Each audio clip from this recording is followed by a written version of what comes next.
comes to episode 8 of Japan Foundation's pop culture series and the second episode of our special Ghibli series. I'm Sukiya Mio from Japan Foundation's New York office with my arts and culture team. Today, we will focus on the early days of Ghibli's global distribution along with 1997's Princess Mononoke, a time when the studio was still then largely unknown internationally, and hear some behind-the-scenes stories during the process of localization. So, our first guest speaker is Mr. Steve Alpert from Connecticut, the former head of Studio Ghibli's international division for 15 years. Between 1996 and 2011, he helped orchestrate Ghibli's ascent to global stardom and served as an intermediate between Miyazaki and foreign distributors such as Disney and Miramax, helping to protect Ghibli's original works at the front line in the process of localization. He even helped as a voice actor and a character reference for the luge spy Castorp in The Wind Rises, which is used on the book cover of his book. Kidding. Sharing a house with a never-ending man. In this book, he details so many interesting moments of what went on behind the scenes to introduce Ghibli to the world, as well as what it was like to work for Hayao Miyazaki and a longtime producer, Toshio Suzuki. Today, he will share some of his experiences from this book. And our second guest speaker is Dr. Rayna Denison from the University of East Anglia in the UK. Hi. She is one of the leading scholars of Japanese animation, especially Studio Ghibli.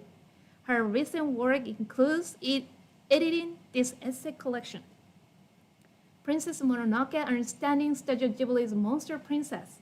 In this book, she examines how Princess Mononoke was distributed by Miramax and its global importance in creating a new market in America for more adult, complex, and ambiguous animated films.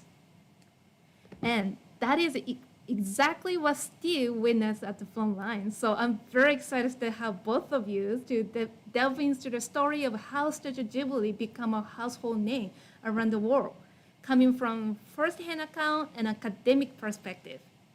So we will begin our program with pre-recorded presentations from each guest speaker.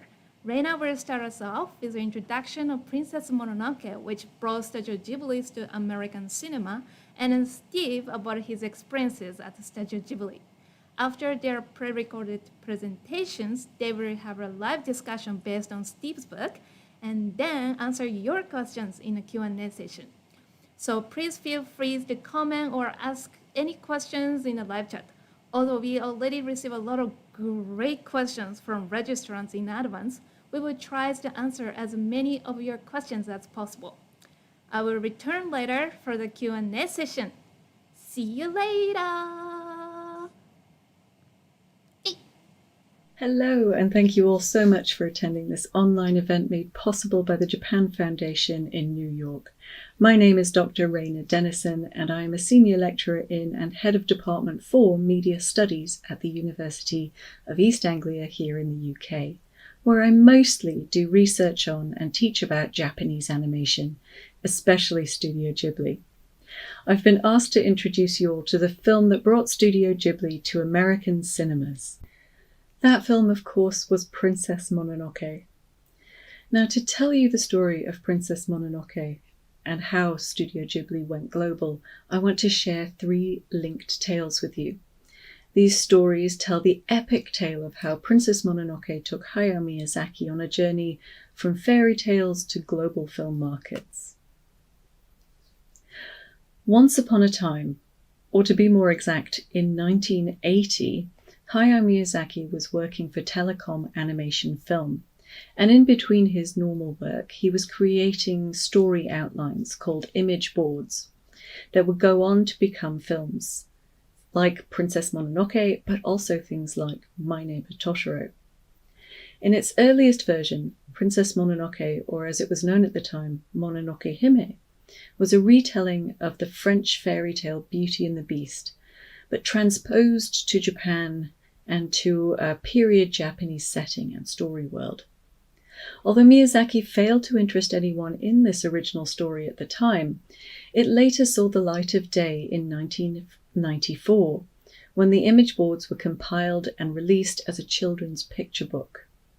The release of the Mononoke Hime picture book was a celebration, first of the launch of Studio Ghibli's new publishing arm, and second, the beginnings of a new film to be created by the increasingly famous team of animators at Studio Ghibli, with Hayao Miyazaki as the director. A film that would go on to take the title Mononoke Hime, or as we now know it thanks to Steve Alpert's translation, Princess Mononoke. The second of my stories starts with the release of Miyazaki's film version of Mononoke Hime in 1997. This film had a much altered story to the original that Miyazaki sketched in his picture book. Miyazaki adapted his fairy tale into a complex historical epic with just a touch of magic. More than this, Mononoke Hime emerged in Japan as a monster-sized animated hit film. Studio Ghibli's reputation for animation excellence had been building film by film across the 1980s and into the 1990s, and Mononoke Hime became a massive blockbuster-sized hit when it came out in Japan. At the time, it made over $130 million. And as Steve Alpert's talk will tell us, this new Mononoke Hime didn't just make money in Japan, it became a cultural phenomenon. While marketing was important to Mononoke Hime's success, that's not all there is to it. This is a film of substance. Although it's a love story in part, Mononoke Hime is also an epic reconsideration of Japan's history and its future path. The big change for Miyazaki in this film was his choice to use the Muromachi period setting, so putting the film somewhere between 1336 and 1573, though more likely towards the end of that period. In the original pitch, Miyazaki writes that the Muromachi period, when this film is set, was a world in which disorder and social fluidity were the norm. This social fluidity allows Miyazaki to refocus our attention on the forgotten and marginalized people of Japanese history. His heroine, San, is dressed in a prehistoric Jomon period costume.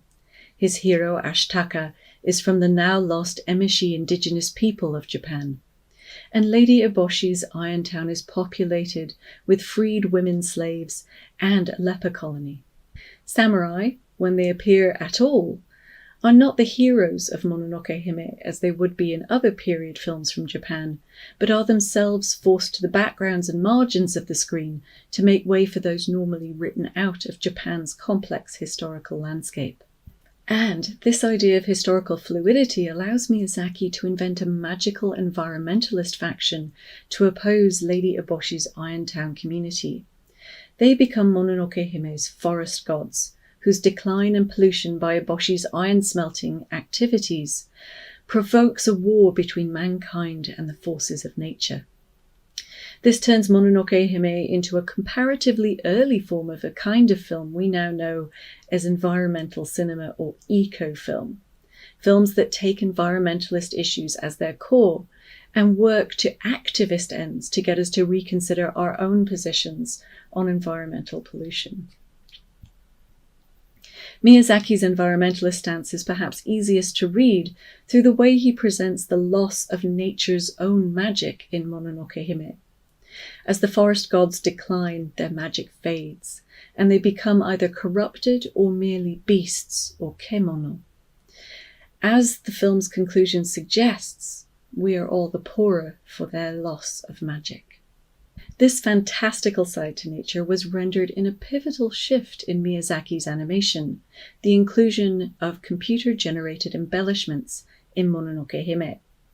Though it's often said that Miyazaki dislikes computer animation, Studio Ghibli was actually an early adopter of CG. They experimented with it in a music video called On Your Mark, and it appears in Takahata's Pompoko. That's all before Miyazaki agreed to set up a small CG animation department, which by the time of Mononoke Hime was running under the guidance of Yoshinori Sugano. There, the new CG team created the worm effects on the tatarigami, or cursed boar gods seen in Princess Mononoke. They also added particle or light effects to the Didarabochi Nightwalker version of Miyazaki's chief forest gods, and did a variety of other embellishments that heighten movement in action sequences and add spectacular imagery to Mononoke Hime, adding further complexity and layers to Miyazaki's magical realist world.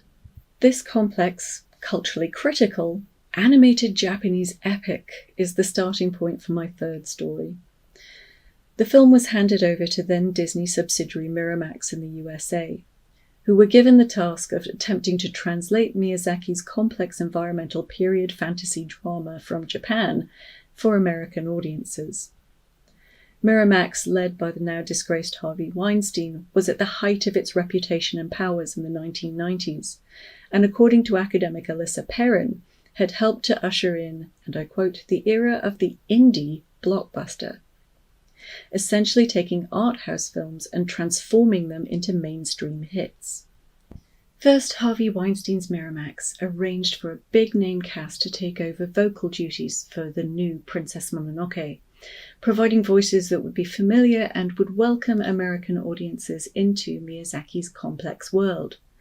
Though many names were bandied around, the core voice cast included a mix of well-known film and television stars, the X-Files star Gillian Anderson, and film stars like Billy Bob Thornton and Jada Pinkett Smith, whose presence could be used to sell Princess Mononoke as a high-quality and broad-reaching film. Second, they hired famed comic book author and novelist Neil Gaiman to produce a new script. Though this script would go through a lot of changes, Gaiman's presence in the production likewise helped to generate excitement in fantasy and comics circles. Third, Miramax produced an entirely new marketing campaign. Unlike the Japanese campaign created by Suzuki that Steve Alpert's going to tell you about in his talk, Miramax created new posters and a trailer that appealed to fans of everything from the historical epic and fantasy to quality animation by turns. This poster on the slide, for instance, which also became one of Princess Mononoke's DVD covers, features Ashitaka wielding a shining sword in front of ghostly Kodama and an aged-looking background. Between these and written elements, the poster invokes everything from sci-fi fantasies like Star Wars through to the quest scene in historical epics. But these paled in comparison to the way Miramax took ownership of Princess Mononoke in the film's trailers. As the image on this slide shows, Miramax claimed the film as its own, eluding Studio Ghibli's bright blue Totoro logo and providing an American voiceover and voice cast to make Princess Mononoke seem like a natural fit for the American market. Despite these efforts, Princess Mononoke was initially only a modest international success for Studio Ghibli. However, as time passed, Princess Mononoke has rightfully come to be recognized as a trailblazer in all kinds of ways. But in particular, Princess Mononoke has become beloved for its pro-environmental stance and its feminist female characters, from Eboshi through to wolf goddess Moro. I look forward to hearing all of your thoughts about Princess Mononoke and Studio Ghibli's other films in the Q&A. Thank you, Sakuya and Rayna, for the introduction, and thank you for giving me much more credit than I deserve in the distribution of Ghibli's films. Thanks also to the Japan Foundation for inviting me to speak today. My name is Steve Alpert. I worked at Studio Ghibli from October 1996 until December of 2011. My job at Ghibli was to manage the distribution of Ghibli films outside of Japan, and that included translating the films. I've often been asked, so how do you get a job at Studio Ghibli? And all I can say to that really is to repeat the advice that I heard from Toshio Suzuki, who was the producer of all Ghibli's films and the president of Studio Ghibli. And he said, first, you have to learn Japanese. Second, you need to get life experience and learn to see, and do not by any means go to an animation school for formal training. And third, You just need to be in the right place at the right time. Before joining Ghibli, I'd been working at the Walt Disney Company in Japan.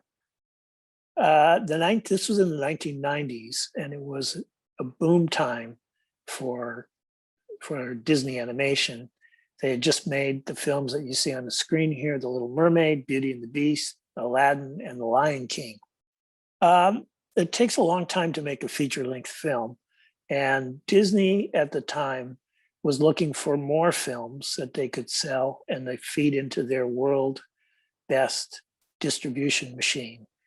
They told us in Disney Japan to start looking for Japanese feature animated films, which we did. No one had ever exported Ghibli films outside of Japan before, and we had no idea why this was. Koji Hoshino, who later became the head of Disney in Japan, made it his mission to buy the rights to Ghibli films. So there were 8 Ghibli films at the time, and the rights to these films were managed by Ghibli's then parent company, Tokuma Shoten. So over the course of about 2 years, Koji and I would make periodic visits to Tokuma Shoten to pitch our ideas for the worldwide distribution of Ghibli films by Disney. We were shown into a conference room at the Tokuma Shoten building in Shimbashi, and we made highly sophisticated slide presentations to a room full of unsmiling men in dark business suits. And we explained how much money they would make if they let us distribute Ghibli's films. What a great thing this would be for both for Ghibli and Tokuma Shoten to have Disney be the exclusive distributor of their films. The men who watched our presentation would then ask a few questions, thank us for coming, and said they would get back to us. So what we didn't know at the time was that none of the men in the room actually had the authority to license the films. Our audience had essentially been a room full of Japanese salarymen looking for a diversion from their otherwise boring daily routine. Eventually, Toshio Suzuki, who had never attended any of the presentations, came and sought us out. So Toshio Suzuki was a dynamic guy who didn't look like a businessman and really wasn't a businessman in a traditional sense. And he alone had the authority to do a deal with Disney for the Ghibli films. Once everyone in Japan agreed that we all wanted Disney to be the distributor of Ghibli's films, then the detailed negotiations with Ghibli in America began. So why had Ghibli's films never been released outside of Japan? The answer, I think, is pretty clear from what you can see on the screen. When Nausicaa the Valley of the Wind was released in 1984, Tokuma Shoten, who was Ghibli's then parent company, licensed the film to a distributor in America. And that distributor altered the film, cut the film, changed the title. And Hayao Miyazaki found out about this, and he was extremely unhappy. And he said, that's it. No more foreign distribution for my films. If this is what they're going to do, no more foreign distribution. When I joined Studio Ghibli in 1996, Mononoke Hime was still in production. The book that I wrote, in the book I wrote, I tried to explain what it's like to translate a film, either doing the subtitles or the script, to dub the film into another language. The first thing is that you're always in a big hurry. You never have as much time as you need. And the first step would be doing the English subtitles. All films in order to find distributors, at least have to be subtitled in English. Otherwise, you wouldn't be able to find a distributor. And films also have a kind of shelf life, which means that the further away you get from their release date in Japan, the more difficult it is to find a distributor in another country. When I first joined Ghibli, I didn't really expect to be doing too much translation. We thought that Disney would be doing the translating. We assumed that they had the people to do it. And I thought my role would just be maybe to check the translations or to give advice or answer questions. It wasn't until I saw how they actually did the translations that we realized we had a problem. I happen to have an academic background and I take the translating very seriously. But in the 35 years or so that I lived in Japan, I've noticed that Americans in particular seem to have to be very casual about who they think is qualified to do a translation. In a couple of instances, they would use a Japanese American sansei, a third generation Japanese, somebody who had never been to Japan in his life and who had 1 year of college Japanese only. And they even used somebody like this to translate for Miyazaki in a press interview. And when that happened, and the person they chose to translate couldn't understand a single word Miyazaki said, he was rather upset.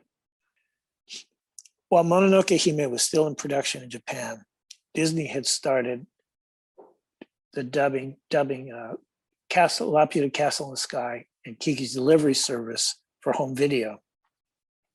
Toshio Suzuki and I had flown into Los Angeles to visit Disney, and while we were there, we were taken to a sound studio where we heard Kirsten Dunst recording the voice of Kiki for Kiki's Delivery Service. And after that, they took us into a screening room and we watched the parts of Laputa Castle in the Sky and Kiki's Delivery Service that had been dubbed. What we discovered there was that Disney had taken the word translation to mean an opportunity for them to change everything in the film that they thought was wrong with it and wouldn't appeal to an American audience. Suzuki-san and I were stunned, and we were extremely upset because they had added lots. They had added music, they'd added effects, they'd added dialogue, and it really changed the tenor of the film, made it like a completely different film. This was something we never expected, and it took us actually months to re-edit everything and take out all the things they added. It was because of this experience that it became my job to get more involved in the translation process. So Toshio Suzuki, as well as being a genius producer, is also a marketing genius. His goal in 1997, when Mononoke Hime, which was Hayao Miyazaki's first film since Porco Rosso, was released in Japan, his goal was to make the new Miyazaki film a very big hit. And to do this, he used every single trick that he knew, and he did know a lot of tricks. One of them was called the Nomo strategy. Hideo Nomo pitched for the Quintets Buffaloes from 1990 to 1994. It was called the Tornado because of his unique wind-up and delivery. And he was very successful in Japan and famous as a pitcher. But in 1995, when he went to Los Angeles and pitched for the LA Dodgers, and he was really successful in the major leagues in America, he became even more famous in Japan. You couldn't go anywhere in Japan without seeing his face on a billboard or a TV commercial advertising something. So the idea was, America is the home of baseball. Hollywood is the home of movies. If you become famous in the home of the thing that you're doing, that makes you even more famous in Japan. So the Tokuma Ghibli Disney distribution deal was then born. Suzuki arranged for a gala Japanese press conference to announce the distribution deal with Disney and the premiere of Miyazaki's new film. It featured speeches by Yasuyoshi Tokuma, Hayao Miyazaki, and appearances by satellite feed from Los Angeles of two top Disney executives. More members of the press attended this press conference than ever attended any press conference before in Japan. The idea was to demonstrate in a very big, very public way that a Hollywood studio, famous even in Japan, thought Hayao Miyazaki was a world-class genius. Miyazaki was about to become famous in America, and being famous in America, the home of the world's biggest movie industry, was about to make Hayao Miyazaki much more famous in Japan. When it was released in theaters in Japan, Princess Mononoke broke almost all the Japanese box office records. To give you an idea how big this release was, if a major Hollywood blockbuster at the time, like Jurassic Park, which was released at the same time as Mononoke Hime, was as big as a 10-story building, then Mononoke Hime was the Empire State Building. Although Suzuki had been confident that the film would be a big success, he'd never really imagined how big a success it would be. Michael O. Johnson was the executive at Disney responsible for originating the idea of Disney's distribution of Ghibli films. He was the one who introduced the promise of no cutting or altering the original film and making the deal with Disney possible. Michael Johnson was one of the most astute and practical businessmen I've ever known. He was particularly good at understanding the different ways business is done in foreign countries. But the idea of distributing Ghibli films in the US still needed selling to Disney's top executives in Burbank. A team was dispatched from Japan to interview Disney feature animation directors and animators and to film what they had to say about Hayao Miyazaki and his films. I was very surprised to discover when our team got to the feature animation building, which you see in this image, that many of the animators had Totoros on their desks. They had copies of the art of books from Ghibli, and they had actual videos of Miyazaki films, which, by the way, at that time had never been legally exported to America. The Disney animators explained in detail why they thought Hayao Miyazaki was the world's greatest animation director. And we showed the tape of them telling us this to Disney's top executives, and they were finally convinced that the deal was done. So Michael Johnson had never seen any part of Mononoke Hime when the distribution deal was done. It was still in production at the time that he had obligated his company to release it in America and worldwide without ever having seen it. When enough of the film had been completed for Suzuki-san to make a trailer of the film that would appear to be used as a TV spot, Michael Johnson came to Japan and we screened the trailer for him. Heads and arms were cut off. Strange beasts appeared on the screen. The heroine had blood dripping from her mouth. She knelt over a wounded boy in a strange hat lying in a swamp. When the lights came up, Michael Johnson looked concerned, but he didn't panic. He asked Suzuki-san to ask Hayao Miyazaki, since the film was still in production, could Miyazaki-san please add something romantic to the film?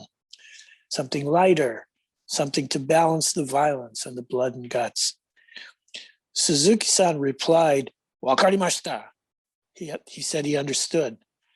Americans very often think that means yes. It doesn't. So there's a scene in the film where Ashitaka lays near death in a swamp, and San chews up some beef jerky-like substance, and then she spits it into Ashitaka's mouth. If you didn't really know what was going on in the scene, you might take that as a kiss. The next time Michael Johnson was in Japan, he was shown the complete trailer for the film with the kiss in it, and he was satisfied. He was satisfied until he saw the completed picture and understood what the scene really was. Mononoke Hime turned out not to be the kind of film the Walt Disney Company was comfortable distributing, at least under its own name. So they arranged for it to be distributed by its new subsidiary, Miramax Films. Miramax was very interested in making a professional quality dubbed version of the film, because at the time, Miramax was very successfully importing really excellent foreign films into the US, but because these films had to be subtitled, and because Americans tend to resist watching films where they have to read subtitles, Miramax wanted to learn how to make English dub versions of the films because they thought it would expand their market. I was told by someone at Disney that Miramax's first attempt to do an English dub version of the film was Il Postino.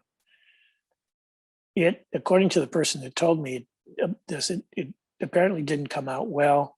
The person said that it was a lot like Woody Allen's What's Up, Tiger Lily, except that it wasn't intended to be funny. First time I ever met Hayao Miyazaki was when I was sent to his private atelier in Mitaka to find out if he had instructions for me to create the English dubbed version of Mononoke Hime. And this is in part the list that he gave me. He said, don't translate the title, can't be done. I agree with that. No contemporary language or modern slang. Choose good voices. The voices are very important. Ashitaka's a prince. He's well-spoken, formal, and he's old-fashioned even for his time. The Emishi, there are people who never made it to modern Japan. They were completely wiped out and they're now gone.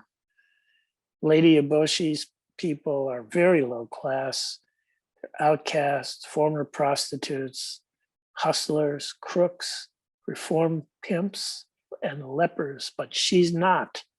She's from a different class. Jigo Bo says he works for the emperor. The emperor is not how we think of him now. He would have been living in poverty. He would have been selling his, in order to live, he would have been selling his signature. And Jigo Bo, who does he work for? We don't know. He has a document signed by the emperor, but that doesn't mean anything. Finally, I was told the things that look like rifles are not rifles. Rifles are a different thing. These are not like, these are the things in the movie are more like portable cannons. Do not translate them as rifles. They are not rifles. Do not use the word rifle, no rifles. Miyazaki-san was extremely specific about this last point. So I flew to New York to meet the group assembled to create the English dubbed version of Princess Mononoke for Miramax. When I was there, I explained Miyazaki's instructions, and there were questions. The things that Miramax found unclear in the film and wanted to make clear in the version were among them. And on the screen here, I've included a few of the things they asked me. Miramax wanted to know, this guy Lord Asano, is he a good guy or is he a bad guy? Who do the samurai work for? Why were they attacking a village? This Lady Eboshi, she a good guy or is she a bad guy? This guy Jigo, who does he work for? Why does Jigo want the deer god's head? Why is the deer god even a god? Is that some Japanese thing? Is he a good god or is he a bad god? These are the kind of questions that I was asked, and I tried to explain that Hayao Miyazaki really doesn't have good guys or bad guys in his films, but he does try to take a more nuanced view of human nature.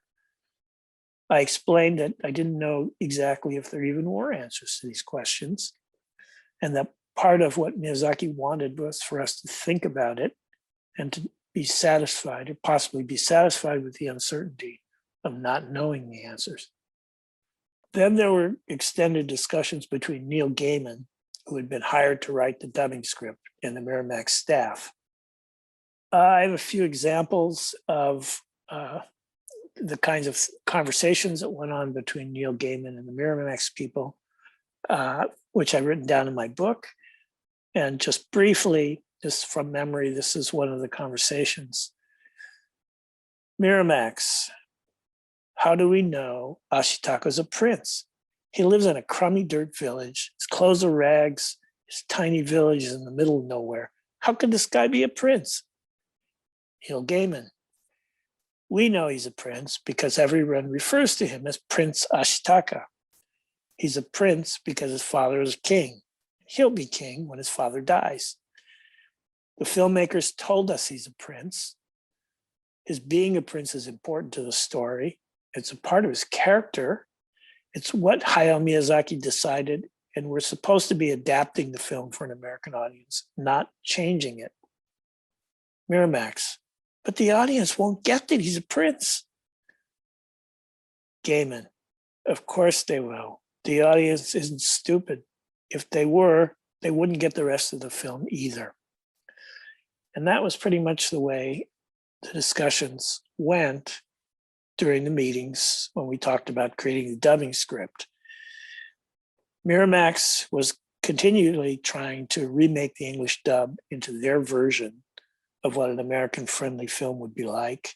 And then Neil Gaiman and I and Jack Fletcher, the voice director who worked on the film, tried to keep it true to the original Japanese version.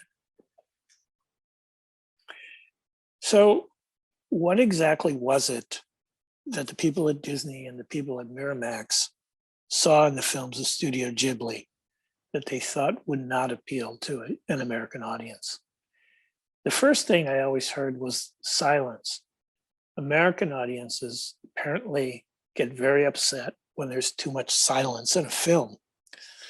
I was constantly told that if the film had silent places in it, people in the audience in the theaters would stand up and they would shout at the projectionist, "Silence, sound, sound, there's no sound." I never heard anybody do that, and I accepted that it was a possible argument, except that in the case of home video, I'm not sure exactly what the argument would have been. But as a result, both Miramax and Disney took translation and the dubbing process as an opportunity to overwhelm the films with added sound and added effects and added music. And I spent hours and hours arguing with them to have it all removed. Other problems with the Ghibli films were that the plots were too vague. I was told that American audiences wouldn't be able to understand stories without more explanation. Disney and Miramax again took translation and the dubbing process as an opportunity to add things to the film and try and explain things that they thought were important points that the audience wouldn't get. A good example of this is the opening scene in Laputa, which you see here on the screen. In the film, as Hayao Miyazaki designed it, it's really an exquisitely beautiful sequence. In it, we're high up in the air, there's very little sound. Out of nowhere, an unknown group of somebody's come swooping in to attack a strange Zeppelin-like aircraft. And in the Disney version of the same scene, there heavy music, heavy effects were added, and voices were heard to shout out things like, "Hey, there it is. That's the plane we're going to attack. We're going to kidnap that little girl in the window. Let's go. Yeah." In Miyazaki's version, you don't know exactly what's going on. You have to think and you have to watch.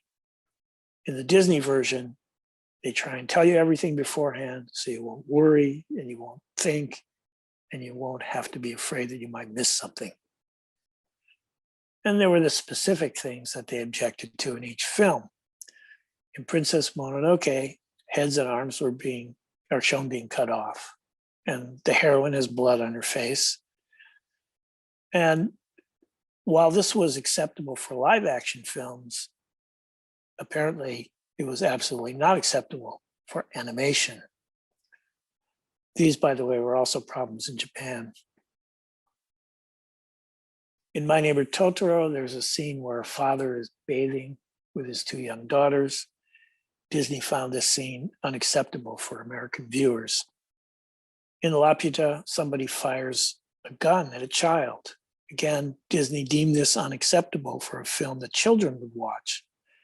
And also the name Laputa is apparently offensive to Spanish speakers.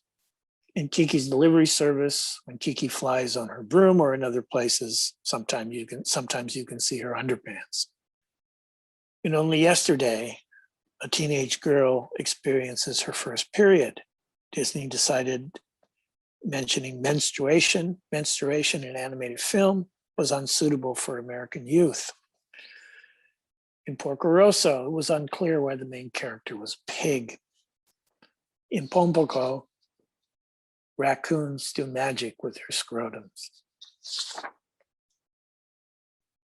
The book I wrote was originally published in Japanese, and the focus of my book was not just about the work I did for Studio Ghibli, but also what it felt like to be a gaijin working for a very traditional Japanese company.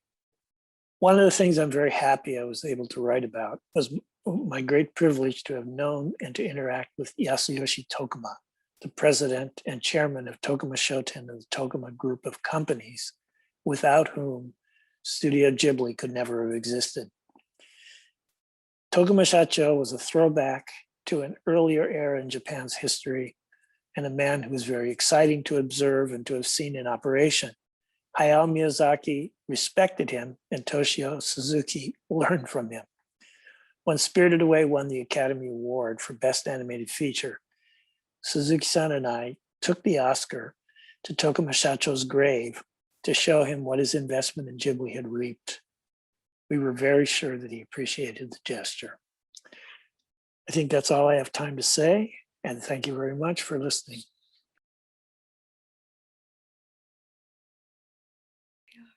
We're back. Hello, everyone. Thank you all so much for listening to our presentations. I am delighted to be here with Steve Alpert in person now to talk through some questions. We'll do a short discussion for a little while, and then I'll move on to questions that registrants for this event gave us before we started tonight. And then towards the end of the session, we'll hand over to Sakuya, who'll come in with some of your questions from the chat. So do keep those questions coming in. We'd love to answer them. And I hope you enjoyed the talks. I, though, am here very much to ask Steve about his amazing book. And I'm very excited about getting into some of the details from that and some of the stories that Steve might have to tell us tonight from his time at Studio Ghibli. So without further ado, I shall start.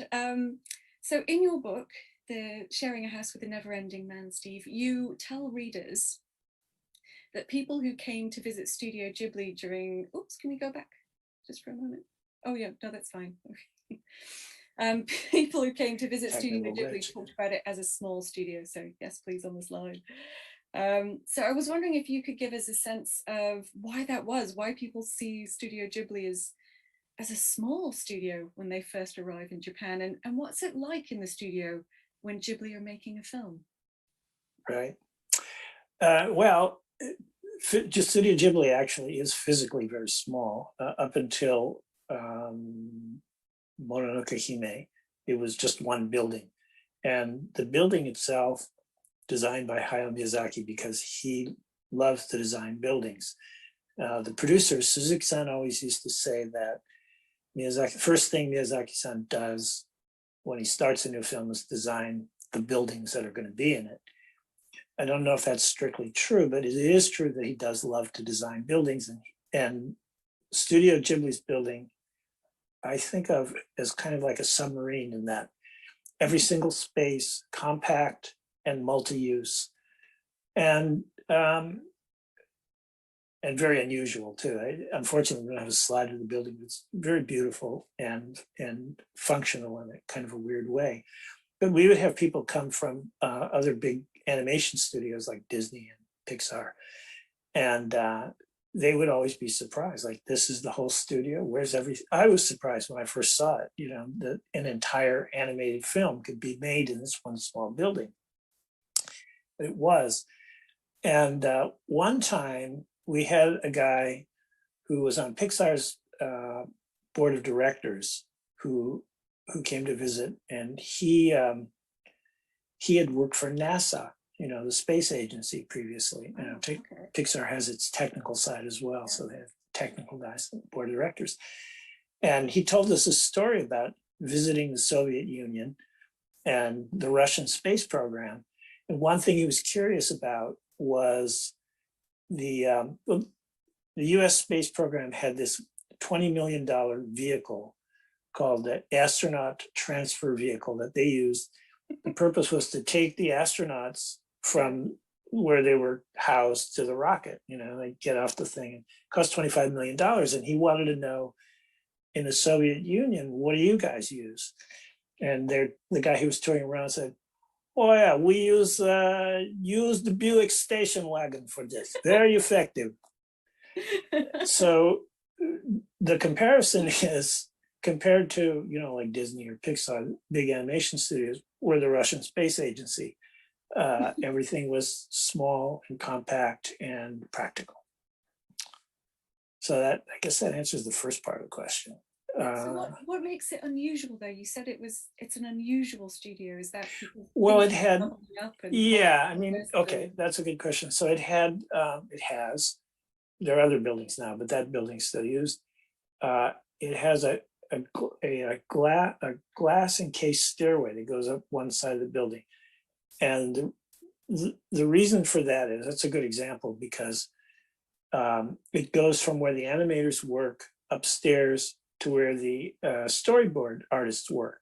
So the artists are able to communicate. You know, if they have a question, if there's an issue, they can just walk up and down this stairway directly to where the people are working without going through any other part of the building. But the reason it's glass encased, which is something that's very unique to Japan, I think, is that Japanese bathrooms, this may have changed, but traditionally Japanese bathrooms don't provide paper towels or anything to wipe your hands, right? So when you're in a bathroom in Japan, you have to have either your own towel or, you know, a handkerchief or something. So everybody in the studio has one that they use for that and various things. You have your own towel, and when it's wet, you need a place to have it dried out. So the glass enclosed stairway was always full of racks, full of towels drying in the sun when the sun was out. That's one example. The other example is, the roof of the studio was designed by Miyazaki Goro, and it had a beautiful garden.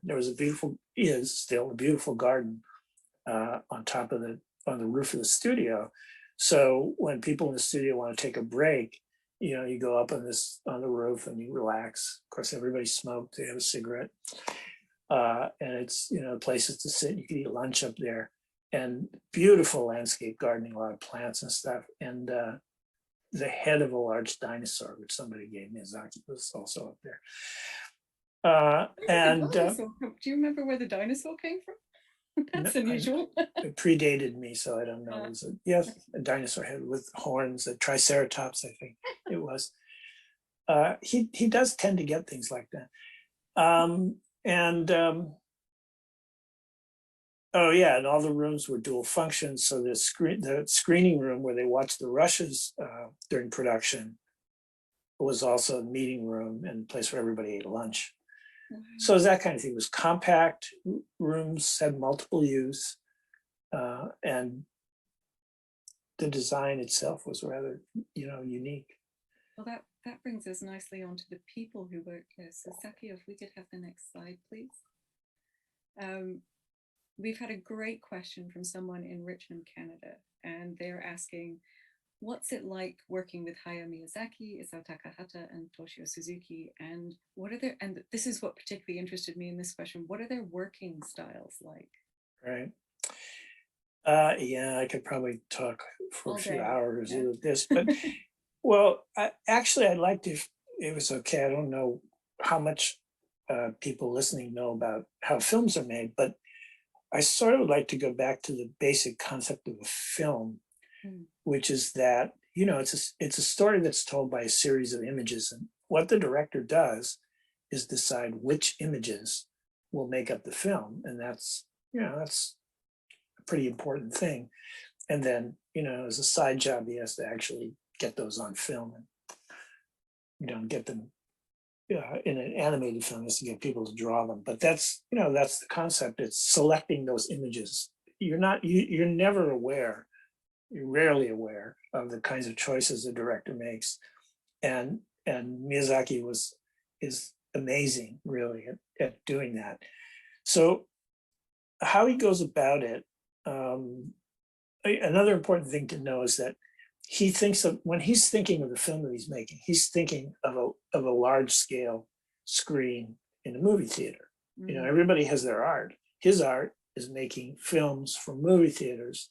So he's seeing a small image in front of him that he's working on, but he's imagining what it's going to look like on a large screen, which I think is another important thing.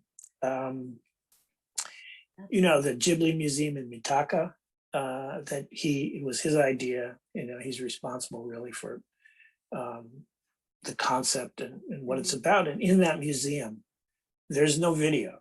So you might see what looks like a video display, but there's actually film running, you know, and hidden in a box underneath. So I think that's important. You know, we still call movies films, but film is really the media that he worked in, and he thinks that way. So the way he worked, famously worked, is he would have a kind of a vague idea for a film, and he would surround himself with things that gave off creative vibrations, I guess you would say. You know, there still is in the Ghibli Museum an example of the room where he works, which is it's not a real example, because it's like if you took every time he ever worked in a room and put all the stuff from that in it, that's what you would have. You know, that has way more stuff in it than he would ever have in his room. But it is a good example of how he works. It's something like the imagination or the mind of the animator. Right. There's things in it that, you know, that trigger imagination. And then he draws, you know, he makes watercolor sketches, he makes pencil sketches, and he just immerses himself in these images, and he draws and he thinks about, you know, what the movie will be like. And usually, as Suzuki-san said, it does usually include making some kind of a building that'll be part of the film. You know, in some cases, you know, like in Howl's Moving Castle, it was the moving castle, and the bathhouse in Spirited Away. Mm-hmm. So he likes designing buildings, and he even likes making them in real life if possible.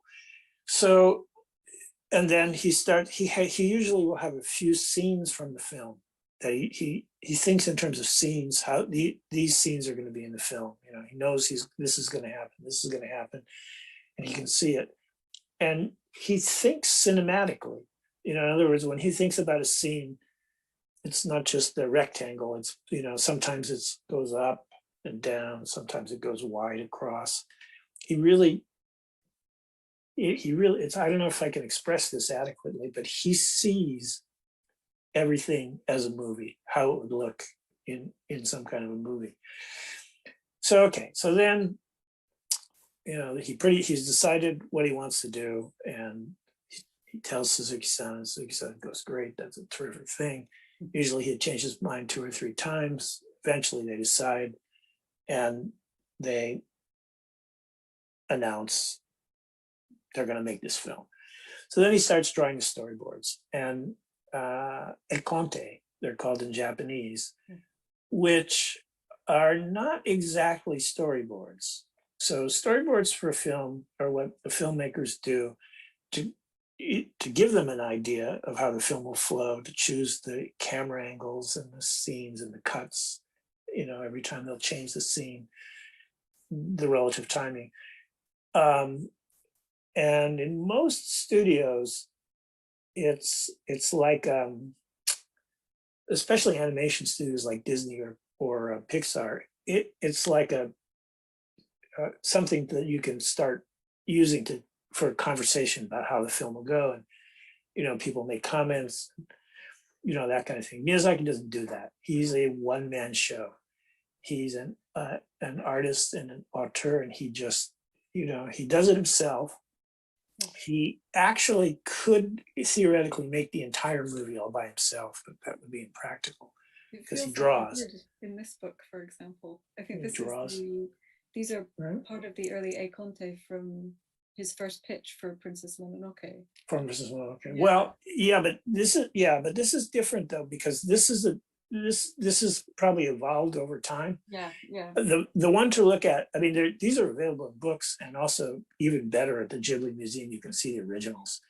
And they also have high definition reproductions of the originals, but you can see the originals, and you know, it's not a storyboard in the sense that most studios do it, because it's not like that strip kind of storyboard, right? It is. It is like that. Okay. It is, but it also has everything you need. It's more like a complete recipe for doing the film. It has everything. It has the dialogue. It has camera angles. It has the timings are all worked out. It has notes for sounds and for effects. And he writes, you know, it has the dialogue and everything. It's the recipe, and it's actually, you know, it's what they actually used to make the film. Yeah. And right. And so what he does is he divides it up roughly into 5 parts, And it's not like the acts in a play. It's like just 1/5 of how long he thinks the film is going to be. So That just so they can divide it up and give it to people to start animating, or right, so they can yeah. start working, right? Because this is the recipe. The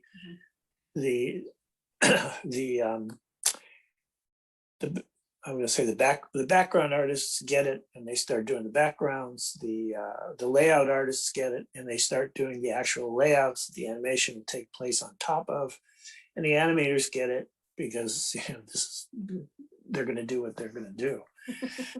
and so he, usually part A and part B come out pretty quickly because he's been thinking about this, and especially since now that he knows the Conte are on display in the museum, he takes a special care in the beginning. He does little watercolor touches, which he didn't used to do.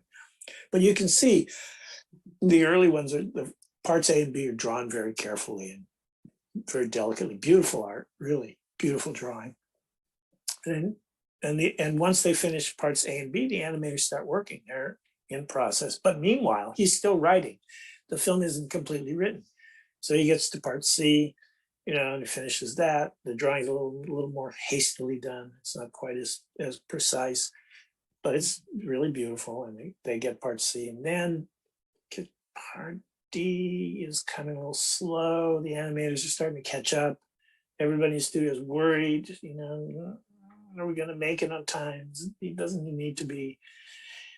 Finishes part D, and then usually he needs some kind of a break, or in one time when I was there, he spent a lot of time chopping wood outside his private studio, having chopping wood contests to see who could chop the wood more times with only one blow. Suzuki-san would come over, or he'd send somebody over to try and get him to go back to work. But the hard part is always he could never decide what the ending was going to be. So the film's in production, it's being animated, the animators are catching up, and he hasn't really decided how the movie's going to end. So there's a little tension in the studio, and eventually he decides, and it comes out great. So it sounds like Suzuki's job is, at least in part, to keep things. Oh yeah, that's moving. one of his jobs. Yes, to keep things on track. But he seems to do so much at the studio. He seems to have a hand in everything they do. Yes, and as I told you before, he accomplishes that by not sleeping. He sleeps about 4 hours a night. I don't know if he still does, but he used to only sleep 4 hours a night. And in the book, you talk about his long car drive, the long car rides he had between. Oh yeah, I forgot. Right, because I forget to mention when Tokuma Shoten for a while, not always, was the parent company of Studio Ghibli, and at that time, Suzuki-san was I guess the number 2 guy in the company, so he had his responsibilities at Tokuma Shoten. Yeah, because he started out as an editor for Animage magazine, right? And then Correct. Yeah. Moved into film, and then through Tokuma and his association with them, and so then became one of the founders of Studio Ghibli, and he seems to be a major driving force at the studio. Is that right? Is he the kind of yes keeping wheels on? Yes. Yes, but in a way, the animators themselves are kind of in a different world. That's entirely. I think there are a lot of documentaries now that are out showing how they work, what the process is like, and that Suzuki-san's not that involved with that part of it, unless there's a problem. I mean, he knows everybody, and he deals with problems when they come up, but really, Miyazaki-san himself manages the process of getting the film done. Well, I mean, we've been talking about making the films and getting them done for a while. I think it might be time to move on just a little bit to talk about your own appearances in Studio movies a little bit. Yeah, well, the other thing I was going to say is Takahata-san, since you asked, of course, didn't work like that at all. Didn't he? Oh. No, Takahata-san was more organized. Everything was, everything was step-by-step process. And Takahata-san called meetings and took advice, and they discussed things before. Miyazaki-san tends to work by himself in terms of the creative part. writing the film. Because he's an animator more as much as a director, do you think? Or is that the difference between the two of them? No, well, yeah, I mean, Takahata-san couldn't draw, so, but I don't think that's it. I think Takahata-san, that's just the way his personality, he's more of a, well, they're both in their way, well, let's say, I was going to say they're both intellectuals, but I don't know if that's exactly right. But Takahata-san was, and very methodical and a completely different kind of working process. Yeah, and in everything I've read about him, he and in his own writings that I've read, he talks about collaboration as being very important to his process.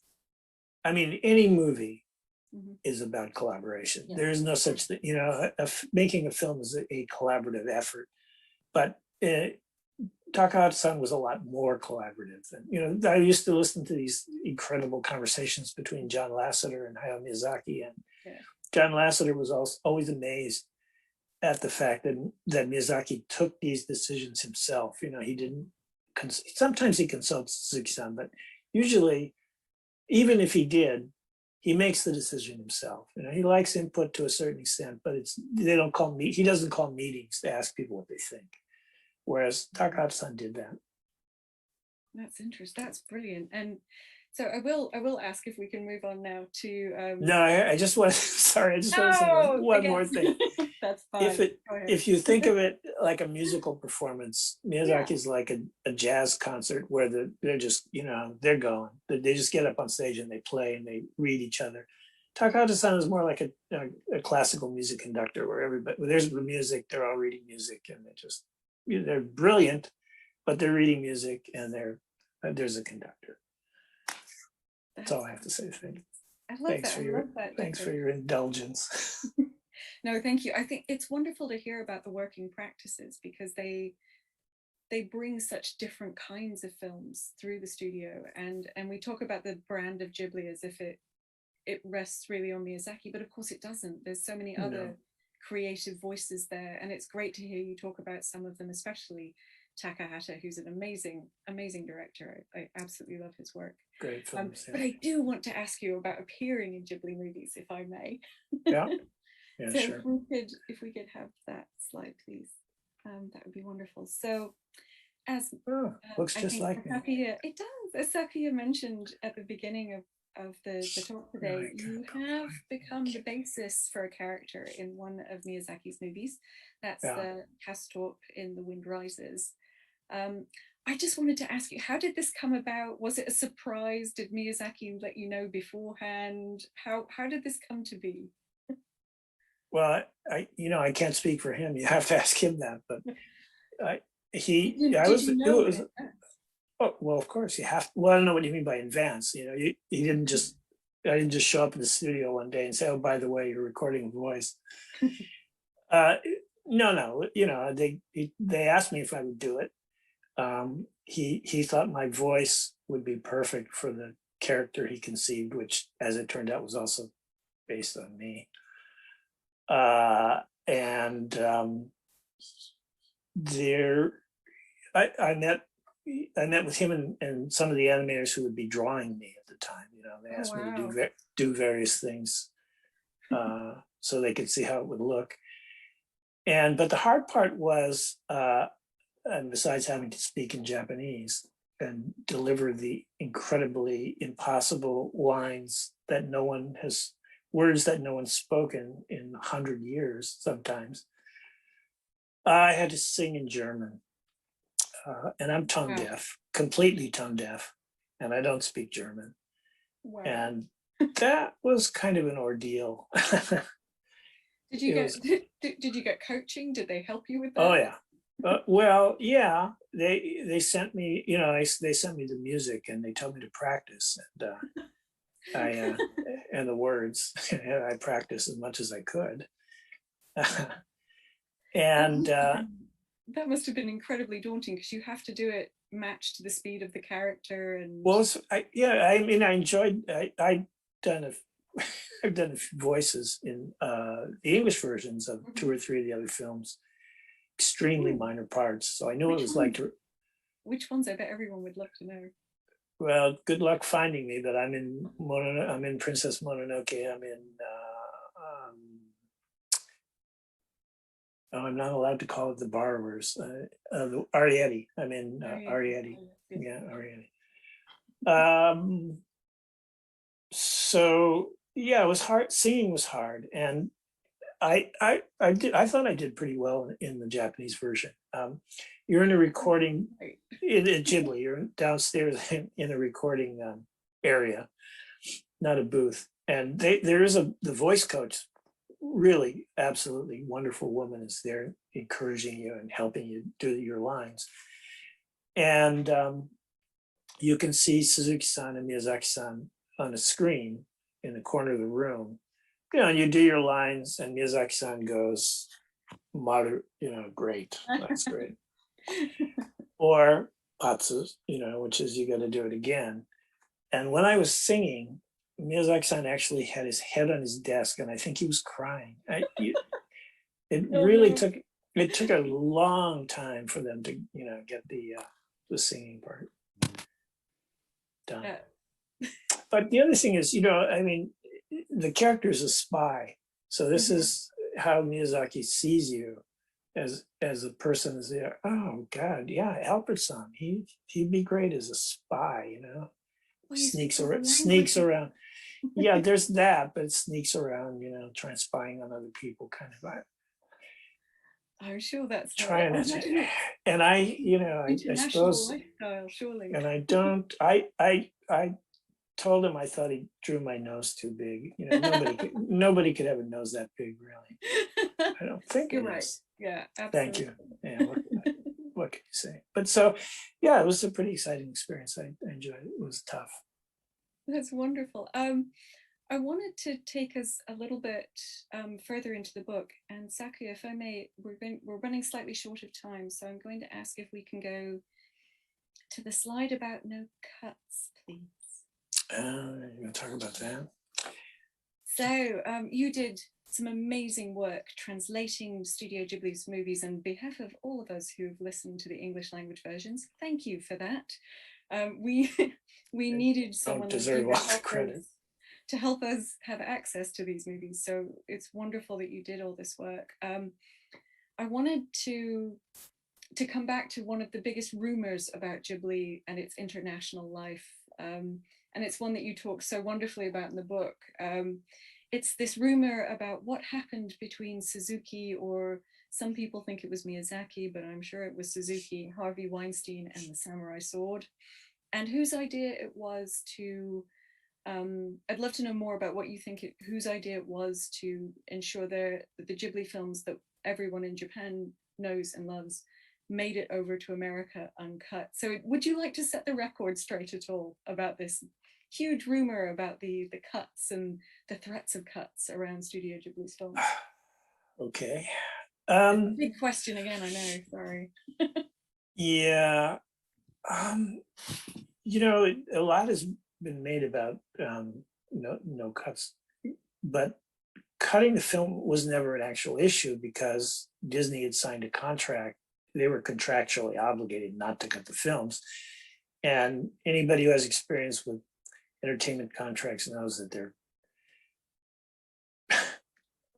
they don't guarantee anything for the most part, but something like no cuts is so incredibly black and white. That was never an issue. There was never any question. Disney had Michael, I think I said in the recorded part of the presentation, Michael Johnson, executive at Disney at that time, he made it a term of the agreement that Disney wouldn't be allowed to cut or alter the films. So there was never any question that they would cut it. Harvey Weinstein had a reputation as Harvey Scissorhands. He liked to cut films, arguably sometimes to make them better or more marketable in an American for an American audience. But Suzuki-san likes theatrics, and I think he appreciated the fact that it would get out that he had done this, and also there was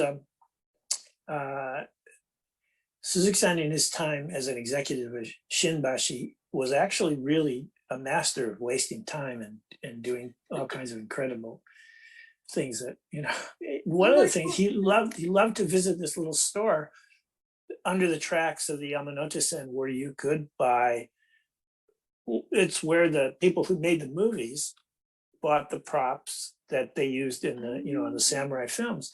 So I went with him one time to this place and he thought, oh, it'd be great. Let's give Harvey a sword, so he bought it looks, it's like for the movies, it looks like a real samurai sword. And this is back in the days when, before 9/11, when you could actually get on an airplane with a samurai sword in your carry-on luggage and nobody would say anything to you necessarily, wow. And Japan Airlines, what are they going to say? So I think, Suzuki-san did it as a theatrical gesture.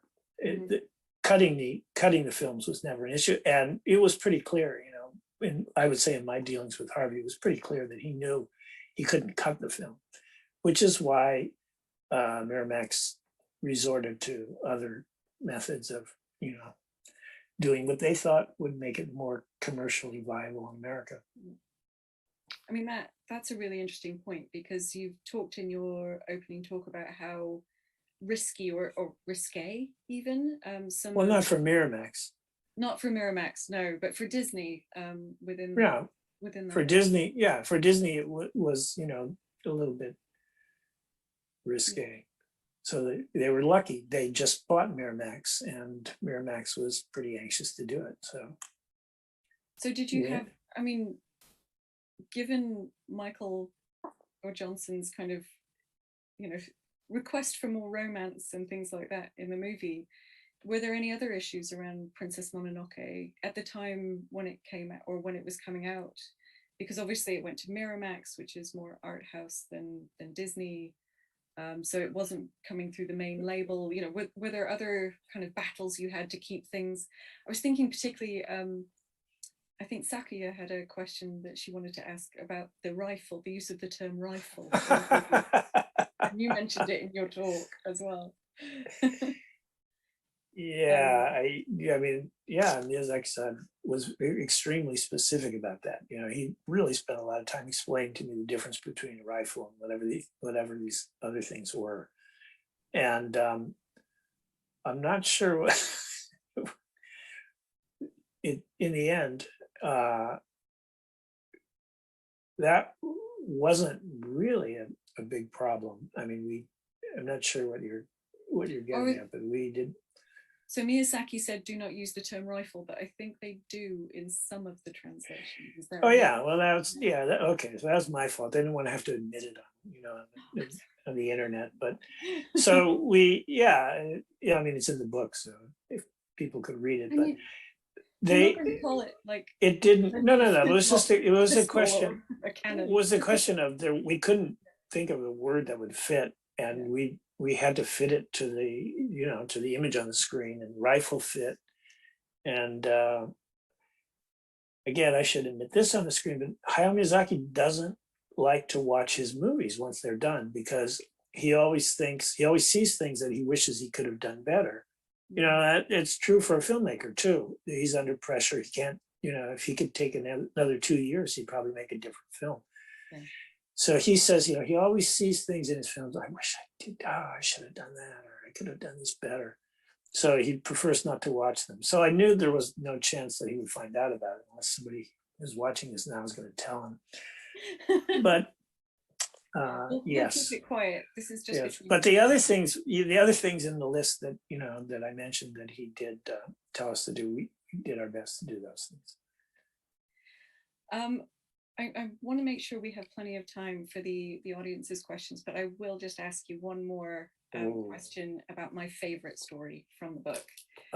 It's my favorite, and also the one that made my stomach turn over and my heart leap into my throat. It's the story where you tell about the almost loss, the almost disappearance of Miyazaki's Golden Bear from the Berlin Film Festival. I mean, it's such a well-told story, but I I don't want to make you relive the trauma of that moment, but I would love it if you could tell us just, I mean, how you came to have the statue and how you came to be separated from it at the airport, and what Okay. that was like. Because Sort of is the whole story. But story. yeah, so we were in competition at the Berlin Film Festival with Spirited Away, and it was a really big, I mean, no animated film had ever been allowed in competition at a major film festival. So that was a pretty, excuse me, it was a big deal. We were happy about that. And we didn't actually, I mean, we hoped we would win, but we didn't really think we would win. But we did. We won the Golden Bear, and that was a huge thing. I think Hayao Miyazaki was really very happy about that. And you accepted the award, right? Well, yeah, I mean, yes, somebody had to accept it on behalf of Ghibli, and I was there. Mm-hmm. So I accepted the award. I had to go and buy shoes because I didn't have the appropriate shoes. And yeah, I accepted the award. They gave me the award. It was beautiful. It's a beautiful statue. You know, I don't know, awards. There are so many awards these days, but this is like, you feel this thing and it's really has heft, and it's a beautiful statue. We were all very excited about it.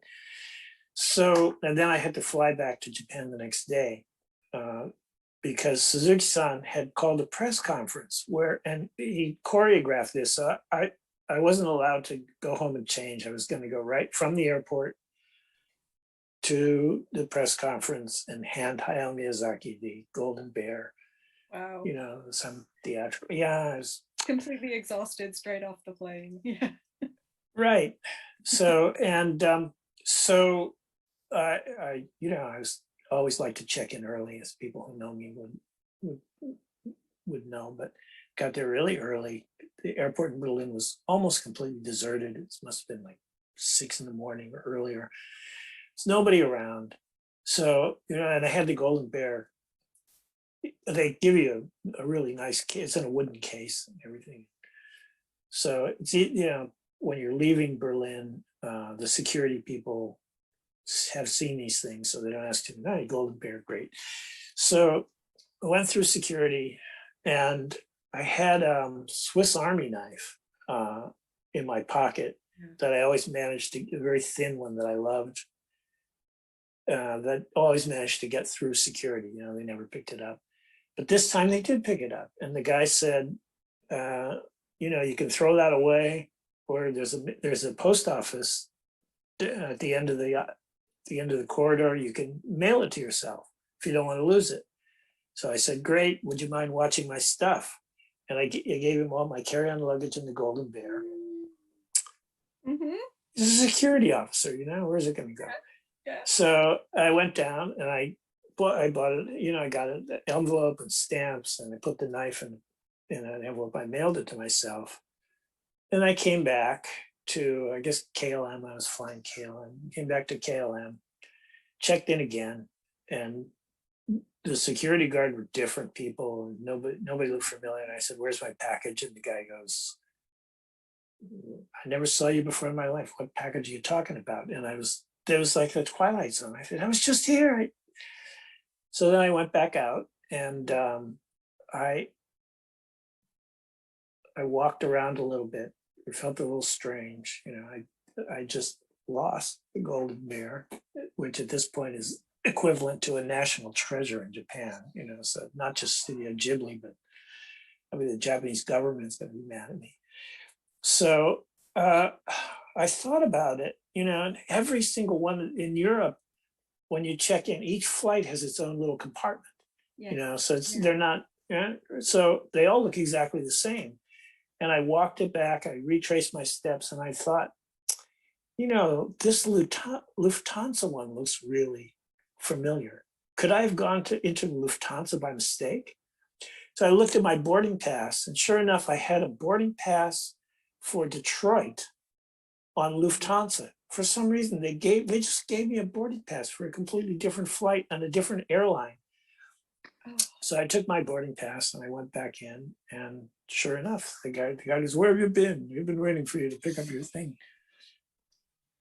And then I went back to, you know, and they were boarding, You know, if I had, I'd probably, if I hadn't, if it wasn't for the knife, which by the way, never arrived. No, after all that. Yeah, well, but if it wasn't for the knife, I probably would have just got on the plane with the Golden Bear and gone to Detroit, you know? And I wouldn't have known until they announced that his flight is now landing at whatever the airport is in Detroit. So it all worked out for the best. It worked out, well, yeah, it worked out. It was a little stressful. It was a little stressful for a while, I have to admit. Yeah, and then I got to the press conference. You know, somebody from Studio Ghibli picked me up, drove me to the press conference. I got there and all the VIPs wait in a room. So then I'm in a room with the chairman of Dentsu, the chairman of Hakuhodo, the governor of Japan. I don't know, not governor of Japan, governor of Tokyo. What's his name? Governor of Tokyo, Hayao Miyazaki. And, you know, they said, okay, when you give them the Golden Bear, you know, they're telling me how to do it. Like it's spontaneous. And then, you know, and the funny thing was afterwards, the Japanese press, somebody asked me, what's it like to receive the Golden Bear? And I said, that's really heavy. And the guy was really mad at me, you know? I mean, that was my honest, it was heavy. It really had a nice heft to it, you know, as a thing. That was a nice philosophical answer as well. The response. He said, well, the guy didn't pick up on that. He said, you know, this is an honor for Hayao Miyazaki in Japan. That's all you have to say about it is it's heavy. And this is you on zero sleep for 1,000 hours and you just straight off the plane. I wouldn't blame it on that, but you know. I think it's a great story and the book is full of wonderful stories, but I'm aware that we're running slightly short on time and I want to make sure we do get to those questions from the audience. So I'm going to move us on if that's okay. I think the first one we have is from Darby in the United Kingdom and it's a really great question. So if we could move on, thank you.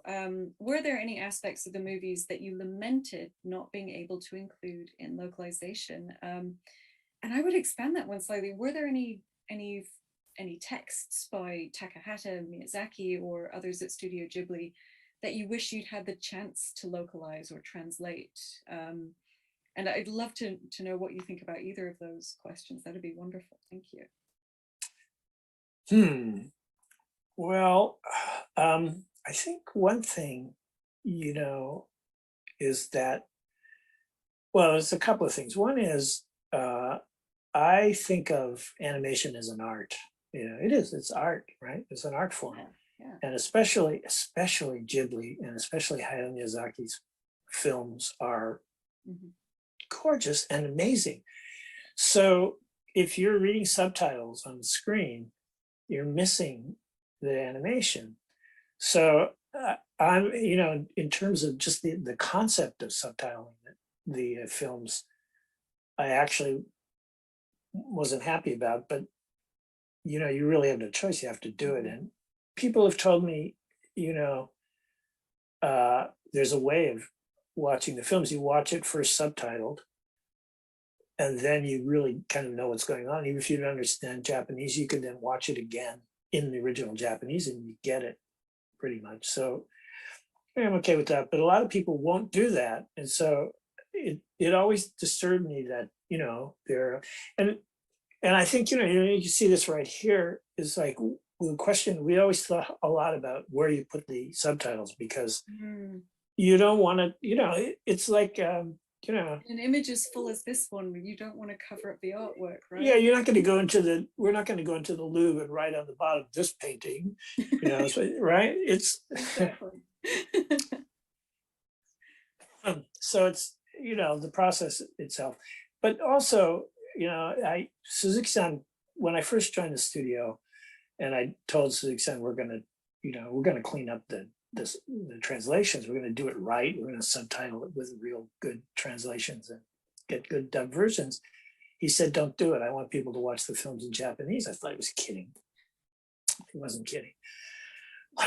Excuse me. Okay. And he's right. You know, sad as it is to say, if you don't understand Japanese, you're definitely missing something. And we do the very best we can to try and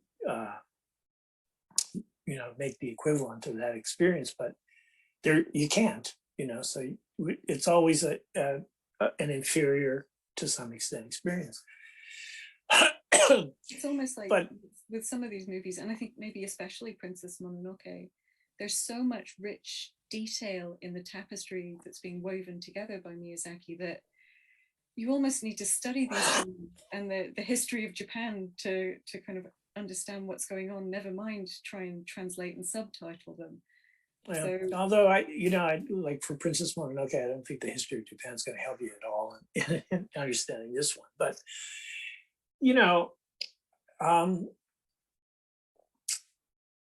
when you're dubbing the film, you do have the opportunity to do it in such a way that you don't interfere with the film, and you can sort of recreate. And sometimes you can even do better. Like I said before, Hayao Miyazaki thought Jean Reno's version of Porco Rosso was better than the original Japanese one. Really captured the atmosphere you wanted to capture. So you can, but it's because a of wonderful performance, that vocal performance by Jean Reno, wonderful. Yes, yeah. But again, you have the limitations that the languages are different. French somehow sits well with Japanese, but English doesn't. The lengths are just way too different, and the placements of the words. So, you do the best you can, but sometimes you hit home run. Sometimes you hope you never strike out. That's all I have to say. Definitely haven't. I mean, my experience of watching these movies in Japanese and then later sometimes seeing them with your translations and other and subtitling, it does make a huge difference. But it's really sympathetic magic that you're doing. It's wonderful. Well, the other thing I'd like to say is they're not really my translations, because one of the things I discovered, and if Japanese films in Japan and you see them in a movie theater, for a long time, there were 2 or maybe 3 people in the entire country who did translations for foreign films in Japan. And no one ever checked. No one ever checked what they did. So sometimes you get the most hilarious mistakes, and mistranslations. I mean, one of my teachers at Columbia once told me that he had a part-time job translating an English film to Japanese. And he translated a bull in the china shop as a cow in a Chinese person's store. Oh, no. And that exists in a movie somewhere that was played in Japan. But anyway, my point is, people are very casual. It's not, I don't think it's possible for one person to really do a great job translating. Literature, maybe, I don't know, but a movie, no. You need at least one speaker that's a native speaker of the 2 languages you're dealing with. And, we usually try to use 5. So, I think that's important that, you, especially Hayao Miyazaki, where, he would say something and then leave. And then the 5 people who heard him say it translated it completely, thought he said something completely different. I mean, that happens. And then you'd interview him or talk to him a few hours later, and anyway. Yeah, we were translating the song in Ponyo, which was written by one of the animators, and none of us could understand who was saying what to who. We had to get the guy down, and it took us, like an hour or so to get him to tell us. You just, and it's going both ways. So you need somebody, if it's English, somebody who's familiar with his own native language. And Japanese, you don't want to miss anything, Yeah, the details are so important. And that kind of brings us nicely onto the next question we have, which is from Ferrum in the UK, I believe, which is about the kind of translation of voice acting. So the question asks, how are those aspects handled in the studio? And they're very interested and curious about the process of voice acting and voice recording. So I wondered if you have any great stories you'd like to tell about voice acting and your experiences working with different voice dubbing directors in the States. Right. And then you've worked with, you've no, worked with yeah, everyone, right? You've worked with Pete yeah, Docter from Pixar. You've worked with Jack yeah. Fletcher. Jack Fletcher, Gary Ridstrom, brilliant guy. Yeah. Anyway, so Studio Ghibli is unique in that they do after recording, which means that the movie's done, and then you have to come in and match the voices to what's already on the screen, which is tough. Most everybody else does it the other way around. They record first. They record a lot of different versions, so they have options, and then the animators draw according to what the voice, to the voices that have been recorded. Post recording, I can't imagine anything more difficult because, excuse me, you break up even, the sentence that's written on the screen now would have to probably be broken up into 3 parts to record it. Oh, yeah. So the actor sits in a booth, and you get like a warning, like boop, boop, boop, boop, and then you go. And when you go, you do the line the best you can, and then they stop, and then they match it to the screen, and they look at it. As I told you before, the technical term for it is mouth flaps. Yeah. The mouth flaps have to match, what you've just recorded. And if it's okay, then you go into the next line. So when we first, technology is really advanced, but when we first started doing it, it took them relatively long time to do each line. And then they would either say, this is not quite right. You have to do this. We need more of this. And an actor would do, if you're doing a line, if you nail it in 5 tries, you're doing fantastic. Did you have particular favorites, or did you see particular actors who worked on the American voice dubs do it? Were there people who were more and less skilled at it, people more or less comfortable with it? Well, not surprisingly, British people were the best. I love that you said that. They're really good voice actors. You And Patrick Stewart, yeah. Patrick Stewart was amazing, and he never was satisfied. He just always wanted to do it again and do it better. But I was going to say, trying to remember who it was who really impressed me the most. Oh, Timothy Dalton. Right, we had Timothy Dalton, and I didn't know anything about him. James Bond, Well, that's all I did know about him, is that he was James Bond. Yeah. And he was British and he was great, but he was amazing. And he took the time, afterwards, he was done. He took the time and sat with the other actors who were recording that day and gave them advice, and gave us all kinds of advice. And, he was just absolutely great. It was,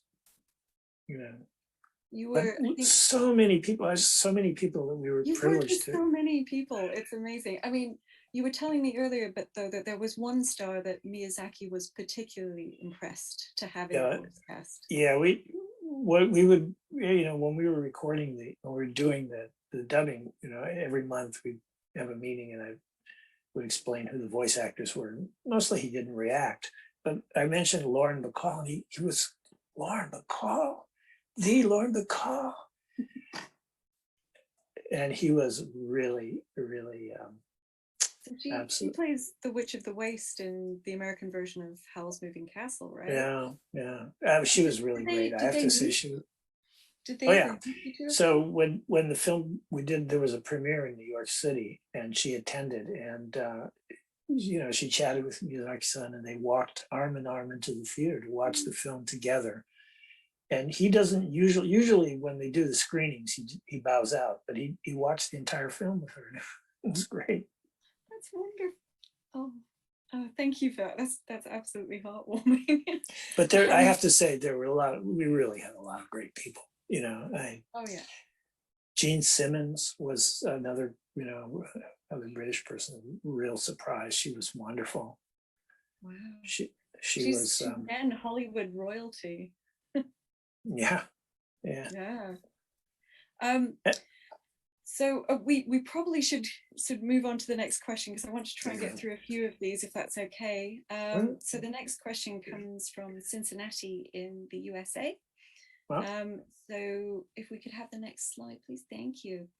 So during the production of films, did Miyazaki ever consciously consider how a movie might play in markets outside of Japan?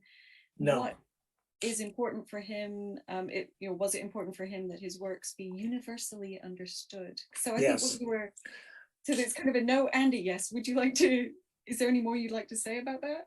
Well, no, I mean, he was very clear about the fact that, he said many times that, we're making Japanese films for a Japanese audience. We want people, we hope people will appreciate them in other countries, but we don't do anything to make them not Japanese. This is a Japanese film, and we hope that people will appreciate these Japanese films. I love that he's inspired though by so much kind of European literature, European landscapes in his movies as well. So he's, even if he's making films for Japanese audiences, he has that international vision for them somehow. Yeah, that's right. Yeah, I think that's, it's a great question. And I have this picture from Howl's Moving Castle in the background here, just because what you were saying before about Miyazaki always creating the buildings. I think the background art in Ghibli's movies is just so astonishingly detailed and beautiful, and that's a lot of the time in the fantasy movies that's coming from Europe as well, of course. Right. We were in we had made a trip. We were in France for something I don't remember, but he insisted that we take a trip to Alsace because he wanted to look at these buildings for himself. And so that's right, isn't it? He only agreed to go on the promotional tour because you were going to take him there, right? No, that was different. That was there was the Berlin Film Festival for Princess Mononoke, where it was screened out of competition, and he didn't want to go. But there's an artist called Hundertwasser who does paintings, but also very unique architectural works, and most of them are in Austria near Vienna. So that was his condition. He said, okay, if we can spend 2 or 3 days looking at these buildings, and they're largely part of the inspiration for building the Ghibli Museum.